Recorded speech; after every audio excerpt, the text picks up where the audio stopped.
Ousmane Sonko va-t-il cesser sa grève de la faim? Hospitalisé dans la soirée du 6 août, l'opposant sénégalais refuse toujours de s'alimenter. Plusieurs de ses proches tentent de le faire changer d'avis. Incarcéré, le 31 juillet, à la prison de Sébikotane, Ousmane Sonko a été admis en urgence, le 6 août, à l'hôpital principal de Dakar. L'opposant refuse de s'alimenter depuis le 30 juillet, à la suite de son arrestation. Il refuse également qu'on lui administre des soins.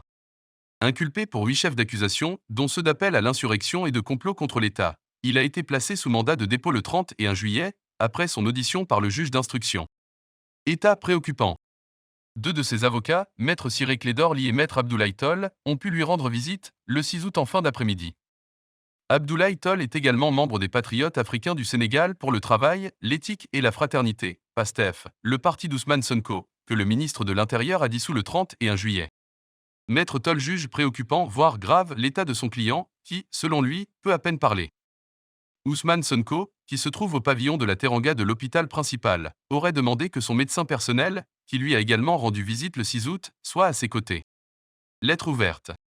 Les deux épouses de l'opposant n'ont, quant à elles, pas pu lui rendre visite, ni en prison ni à l'hôpital. Selon nos informations, plusieurs proches du maire de Ziguinchor, inquiets pour sa santé, tentent de le convaincre de cesser sa grève de la faim. L'architecte Pierre Goudiaby Atepa a publié une lettre ouverte, le 6 août, l'enjoignant de revenir à des méthodes classiques de lutte politique. Ta vie ne t'appartient plus, et tous ceux qui ont foi en l'avenir de ce pays te conjurent de mettre fin à la grève de la faim que tu as initiée pour protester contre ce que tu considères comme l'exemple achevé de l'arbitraire, de l'injustice et du fait du prince, a écrit l'architecte. Après avoir tenté de jouer un rôle de médiateur peu après la condamnation de Sonko, en juin dernier, Pierre Goudiaby Atepa avait été l'un des seuls à pouvoir rencontrer l'opposant, alors retenu à son domicile par les forces de l'ordre. Il tente à nouveau d'obtenir des autorisations pour rendre visite aux détenus, aujourd'hui sous bonne garde à l'hôpital. Détenu politique. Selon un autre de ses avocats, qui lui a rendu visite en prison, Sonko était affaibli mais en bonne santé durant les premiers jours de son incarcération. Son état se serait donc dégradé rapidement en prison.